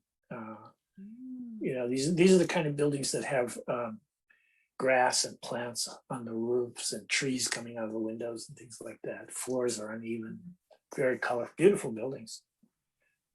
That's fantastic. Thank you so much for that. And thank you for the question from the person from Cincinnati. Thank you. I think we should probably move on to the question about Arrietty, if that's okay, Sakya. So why was The Secret World of Arrietty dubbed with 2 separate English dubs, asks someone from Chandler, Arizona. Well, the truth is, the British distributor wanted to have a British version of the film, British dub version of the film. They didn't like the American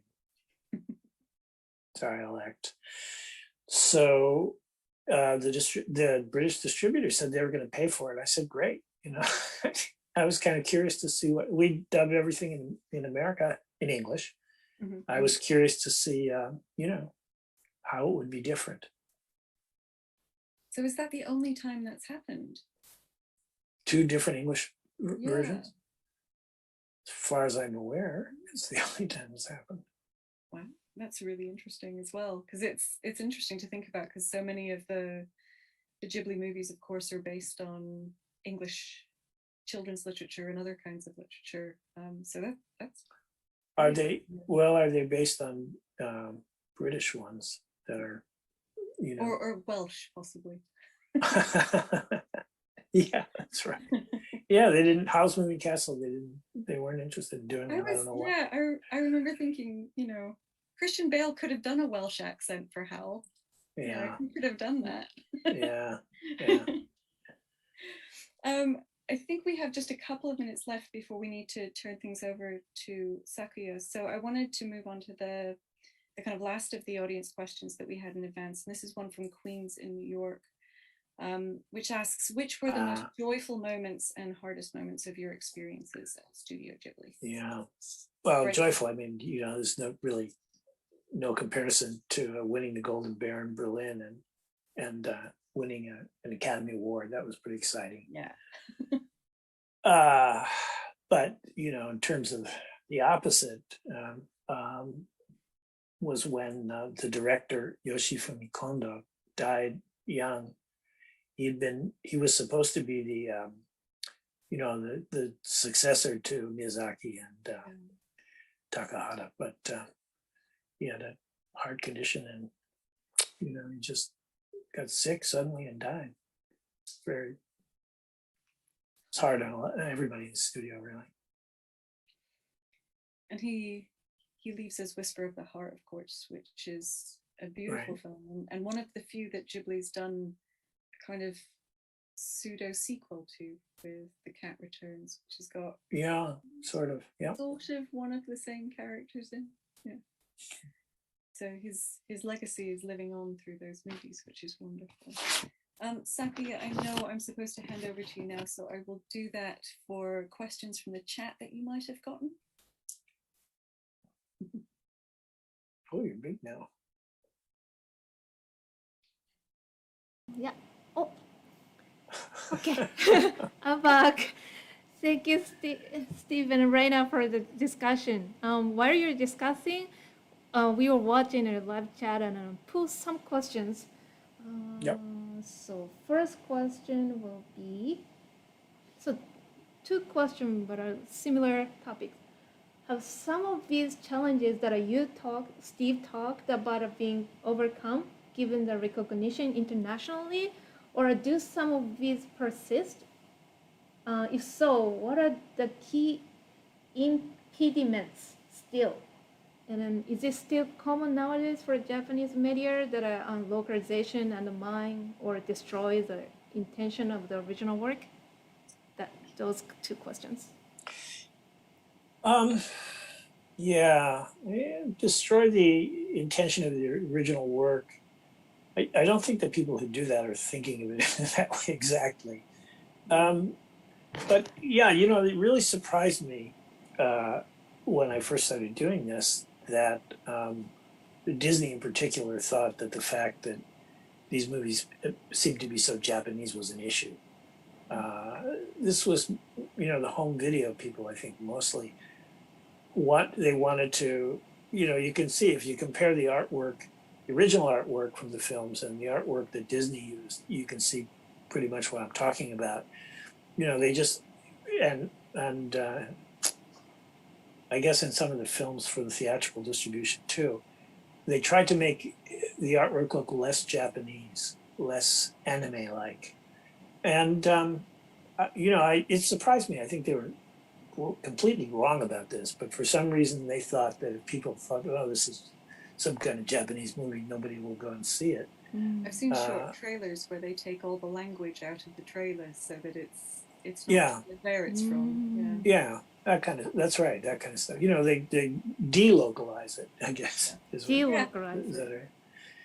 So I was surprised by that. I thought, of course, I didn't live in the United States, and I'm not a marketing expert for the United States by any means, but I thought, the fact that it's Japanese has a kind of cachet. It was like nowadays people think Korean movies are cool, and pretty much, people will catch up, and it doesn't do you any good to pretend that your movie is something that it's not, and it is disrespectful to the artists. So it was very but does it persist? I don't know. Now that's something I can't answer anymore. But maybe Rayna, you can. But I don't know if it does persist. I think globalization has taken its. Yeah, I think maybe it's hard to say. So there's a lot of translation going on, obviously, in places like Crunchyroll, where anime is being taken almost simulcast straight in Japan and then globally on Crunchyroll's streaming website. You've also got things like Netflix, Netflix as a company is investing in anime. So we're doing lots of co-productions between creatives in America and people in Japan and companies in Japan to create hybrid works, but calling them anime. So there's some really interesting things going on in terms of types of production that are pushing anime in new directions at the moment, but I don't think it's a kind of intentional violence against anime's meanings anymore. I think a lot of the time now things are being translated so quickly that if there is a problem, it's just a problem of time. But I think also there's less, because of that short gap, there's less and less of the old let's paint out the onigiri rice balls from Japan and turn them into pizza slices and that sort of thing. Yeah, that kind of thing. They would do this. Pokemon, yeah. Well, there was, another side of it was that I remember there was a cartoon series called Samurai Jack. Have you seen that? And the funny thing about that was, to Americans that I talked to, they thought that was really Japanese. And I thought, no Japanese person would even remotely consider that a Japanese animated series, which is kind of funny. But that's the kind of idea, make it look, Samurai Jack, make it like that. It has the Japanese elements, but it's not really Japanese. And then after Golden Bear or Academy Hour, the situation at the phone line was changed? Do you think Sure. after the Ghibli works got a global recognition internationally, do you think even after the Spirited Away, do you think was there any a difference at the After Spirited Away? It depends on who you were talking to. Really. Aside from the Disney people we were working with, I would say not really.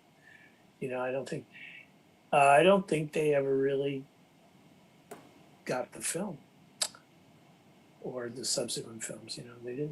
They didn't. They never really got behind the films my opinion. They never really got behind the films as they could have. And I think we still see that with anime films. There's been huge global success for films like Makoto Shinkai's Your Name in recent times. Right. But I think Spirited Away, at least culturally, in terms of anime's acceptance as an art form, was a bit of a watershed moment. If not industrially, maybe culturally. Up until that point, anime had a bit of a reputation for being adult-oriented, violent and gory and those sorts of things. So Spirited Away winning the Oscar, I think, sent a cultural signal to people that anime could be art and it could be beautiful and it could be family friendly, at least. That has meant, I think, we see many more different kinds of anime today than we did in the past. In the past, before Spirited Away, everything tended to be, well, not everything, but it tended to be that the anime was more adult oriented, and so now we have more variety, which is great, and streaming has really helped that as well. I see. Yep. So next question is a little bit related to what Rayna mentioned about Netflix and Crunchyroll. But yes. how do you both feel the direct involvement of American studios or streaming companies in making anime will impact the industry in Japan?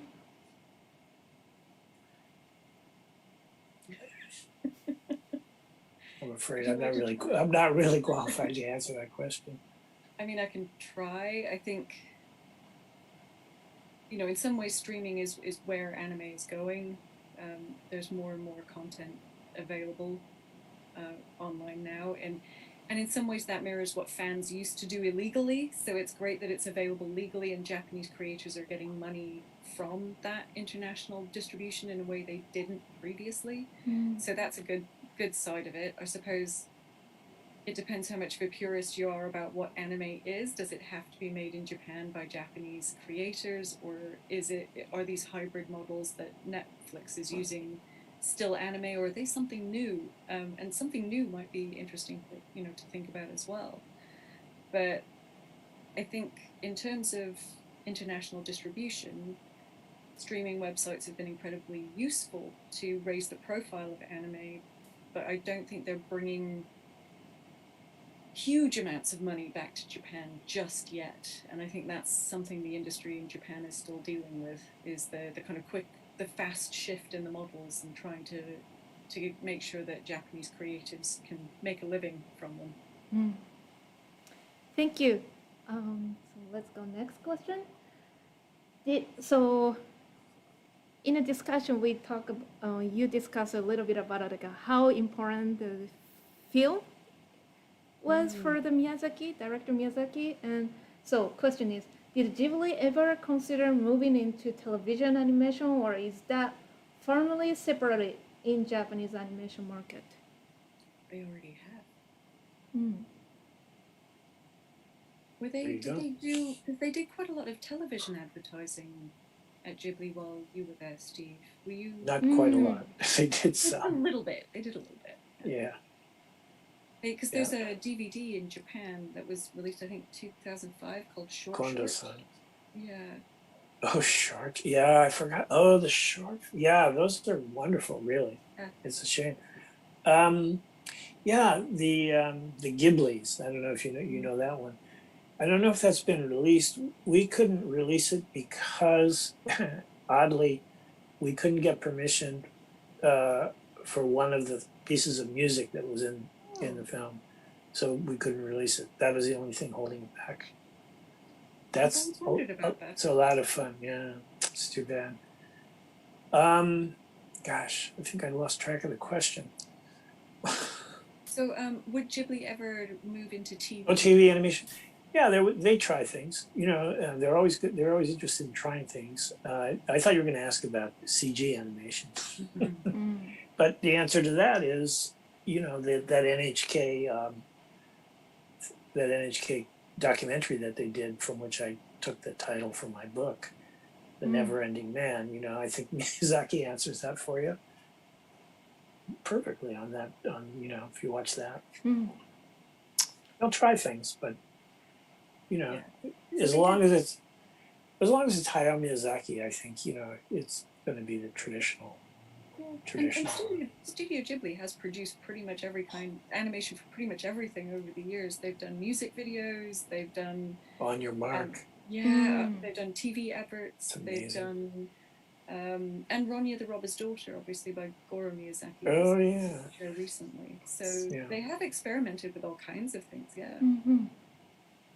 Yeah, that's right. I forgot about that. Next question. So. Yep.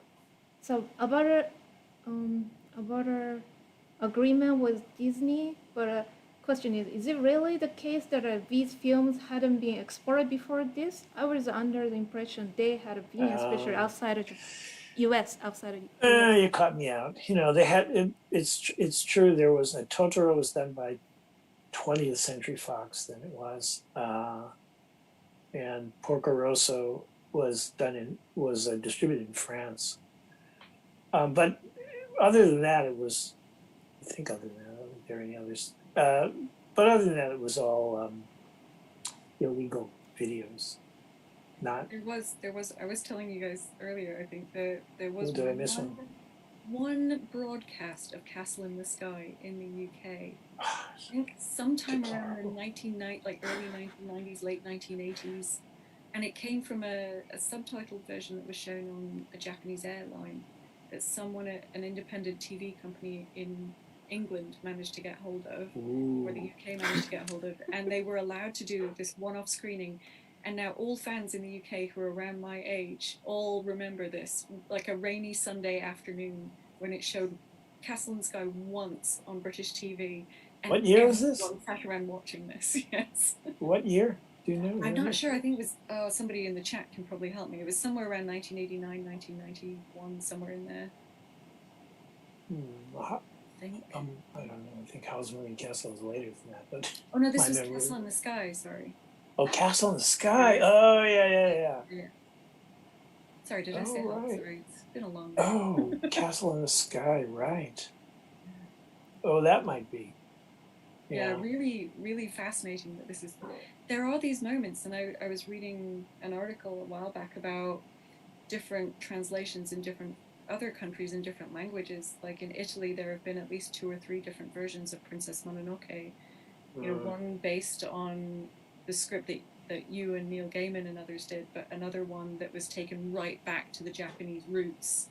And no one's happy with either one in Italy because one's terribly formal and the other one isn't formal enough in the language being used. So it's really interesting. What you were saying about translation being an impossible problem seems to be true everywhere. Yeah, it's not easy. So we have to wrap up soon, but let me take my liberty as a moderator to ask one question from me. So I'm interested in how did you manage the localization or translation of music to I watched Princess Mononoke last night on HBO, and that was the first time for me to watch the English version of Princess Mononoke, and then realized the music, the song, it was in English. So wow, who did this? And then was there any conflict or debate about this or? Well, I mean, no, they had the right to translate. We didn't really want them to do it, but they had the right to translate. So it was a young woman. It turned out to be a young woman who really had a beautiful voice, who was the girlfriend of one of the producers at Miramax, who was working on the on the project. So yeah, I mean, she did it. We translated it. We translated I'm not sure what translation they used for that or who translated, but there was a translation, and she sang it, and they put it in. I mean, nothing mysterious about that. What kind of? So usually, when you translate the Ghibli works, tries to use the original Japanese lyrics in a localized version. Yeah, I mean, honestly, that decision was up to Miramax. They had the right to translate, so if they wanted to translate it, they could. And to tell you the truth, given everything else that was going on at the time with the film, it didn't seem like an important issue compared to some of the other things. Okay. Thank you so much. So let me go to the and yeah, that's all for today. Whoa. Yeah. Interesting effects. How are you doing that? I'd like to give a big thank you to our special guest speakers, Steve and Rayna, for sharing their expertise. Our next session will be in July, and we'll look into the world of Japanese video games. Also, we will be continuing this Ghibli series later this year. So for more upcoming information, please subscribe our channel or check out our Twitter, Facebook, and a newsletter, which you can find the links in the description box below. Finally, before you go, please fill out a quick survey and tell us what topics you are interested in for future episodes. You can find a link in the description box too. Thank you again for joining us today. Looking forward to having you again at the next session. Bye-bye. Bye, everyone. Oh, we gotta end.